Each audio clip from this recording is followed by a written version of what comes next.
EV take the future में आपका स्वागत है। जैसे उत्तराखंड सरकार इलेक्ट्रिक व्हीकल को प्रमोट करने पर लगी हुई है, तो ऐसे में आपकी ये एसोसिएशन कैसे लोगों को मदद कर सकती है?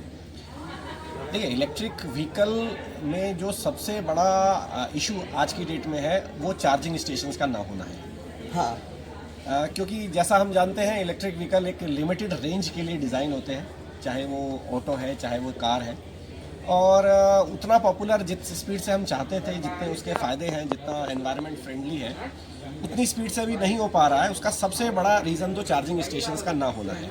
लेकिन चार्जिंग स्टेशन बनाने के लिए आपकी मतलब लैंड डेवलपमेंट भी तो जरूरी है। देखिए, कि जैसे आपके पेट्रोल पंप हैं, सरकार बोल रही है कि वहाँ पे भी लगने चाहिए, तो उसमें स्टेट की भी भागीदारी बहुत जरूरी देखिए है। क्या है, पेट्रोल पंप में और चार्जिंग स्टेशन में बेसिक डिफरेंस क्या है।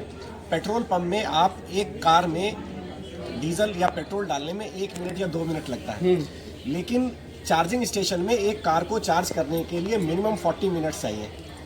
तो 40 मिनट्स के लिए अगर कोई कार खड़ी होगी तो इसका मतलब अगर वहाँ पर 10 कारें, 20 कारें या 50 कारें खड़ी हैं तो उसके लिए उतना स्पेस चाहिए। तो चार्जिंग स्टेशन के लिए जो चीज़ है, हमें स्पेस चाहिए, हाईवे पे जो स्पेस होना चाहिए। सेकंड, जब कोई भी कार का मालिक वहाँ पर आके चार्जिंग के लिए लगाएगा और उसको आधा घंटा या 40 मिनट ही रुकना है, तो उसके लिए कुछ एंटरटेनमेंट, कुछ रिफ्रेशमेंट के भी ऑप्शंस होने चाहिए, खाने पीने का अरेंजमेंट, ये सब एम्यूनिटीज़ भी होना चाहिए। नहीं, मैं एक चीज़ और आपसे कि जिस तरीके से सेंट्रल गवर्नमेंट ने स्वैपेबल बैटरी का प्रोग्राम बनाया हुआ है, so कि आप आइए तुरंत आप डलवाइए बैटरी, तो उसके लिए तो आपके पास पॉलिसी होनी चाहिए ना। देखिए वो पॉसिबल नहीं हो पाते कि वो छोटे ऑटो में पॉसिबल हो सकता है, वो उसमें भी पॉसिबल होने में प्रॉब्लम ये है कि बैटरी, आप नई बैटरी लाएं और आपको रिवर्स में पुरानी बैटरी मिलेगी तो आप उसे नहीं लेना चाहेंगे। जहाँ तक कार्स की बात है, अगर कार्स में देखें तो ये प्रैक्टिकली पॉसिबल नहीं है, क्योंकि कार के केस में जो उसका लोअर पोर्शन होता है कार का, वो पूरे एरिया में वो बैटरी होती है, तो आप उसे चेंज नहीं कर सकते हैं। तो वो प्रैक्टिकली वो पॉसिबल नहीं है कि आप आए और बैटरी चेंज करके ले जाएं। मैं एक स्टेट का उदाहरण लूंगा। अभी चंडीगढ़ में लगा हुआ है, कोरोना काल में ही लगा हुआ है, वहाँ पे स्वैपेबल बैटरी का ही चंडीगढ़ में लगा, जिसमें धर्मेंद्र प्रधान जी ने उसका लोकार्पण किया था और वहाँ के राज्यपाल जी ने काफ़ी इसका प्रोत्साहन भी दिया था कि उस पर काम किया।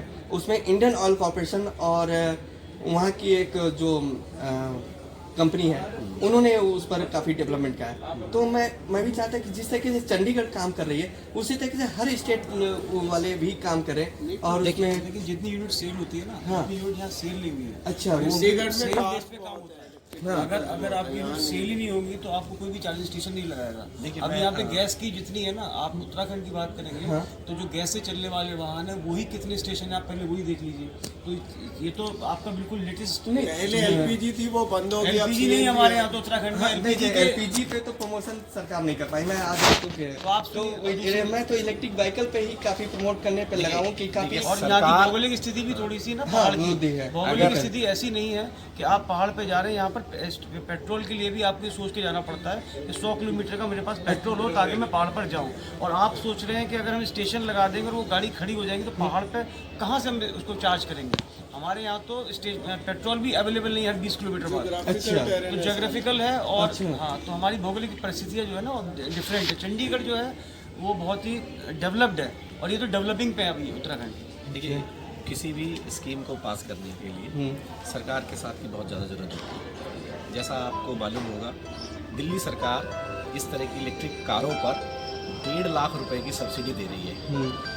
अगर इस तरह की सब्सिडीज़ मिले तो डेफिनेटली वो कार ऑनर या जो बैटरी वाहन पर लेना चाहते हैं उनको एक प्रमोशन मिलेगा, पहली चीज़। दूसरी चीज़, जैसा मैंने बताया कि एक इंफ्रा चाहिए चार्जिंग के लिए, वो बहुत बड़ी ज़रूरत है। जैसे हमारे साथी मनोज जी ने बताया, उत्तराखंड में एक जो हम जानते हैं हिली एरियाज़ है, ट्रेन है, उसमें जो है ये चार्जिंग स्टेशन, क्योंकि जैसा बताया कि पेट्रोल पंप के लिए छोटे से स्पेस में कर सकते हैं, बट इसमें ऐसा नहीं कर सकते हैं। इसके लिए बड़ा स्पेस चाहिए, जो पहाड़ों में पॉसिबल नहीं हो पाता है। तो ये एक बड़ा चैलेंज है उत्तराखंड सरकार के सामने। इसी चेंज को तो आगे हमें बढ़ाना भी है। देखिए, ये चेंज सरकार के साथ के बिना नहीं हो सकता है। इसके लिए सरकार को जगह जगह चार्जिंग स्टेशंस के लिए जगह आइडेंटिफाई करना पड़ेगा और चार्जिंग स्टेशंस को बनाने के लिए लोगों को प्रमोट करना पड़ेगा, उनको सब्सिडीज़, कुछ फैसिलिटीज़ देना पड़ेगा ताकि वो लोग चार्जिंग स्टेशन लगाएं। जैसा कि मैंने बताया कि चार्जिंग, अगर मैं फास्ट चार्जिंग करना चाहता हूँ, आधे घंटे व्हीकल चार्ज करना चाहता हूँ, तो उस समय हमें काफ़ी बड़ा इलेक्ट्रिक पावर सप्लाई चाहिए। तो दोनों चीज़ें हमारे को ज़रूरत पड़ेगी। स्पेस की ज़रूरत पड़ेगी ताकि आधे घंटे के लिए वाहन खड़ा हो सके। दूसरा, पावर की ज़रूरत पड़ेगी जो किलोवाट्स में होगा। 500 किलोवाट या 1000 किलोवाट का मुझे चार्जिंग स्टेशन बनाना पड़ेगा ताकि एक साथ में 50 या 100 गाड़ियों को वहाँ पे चार्ज कर सकूँ। तो ये दो बड़े चैलेंज हैं जो उत्तराखंड की सरकार के सामने एक मुश्किल की तरह से हैं, क्योंकि यहाँ पे इस तरह की भौगोलिक परिस्थितियाँ इस तरह से हैं। धन्यवाद सर, आपका बहुत बहुत अच्छा लगा कि इलेक्ट्रिक व्हीकल पे आपने काफ़ी फोकस किया। धन्यवाद। Okay, thank you.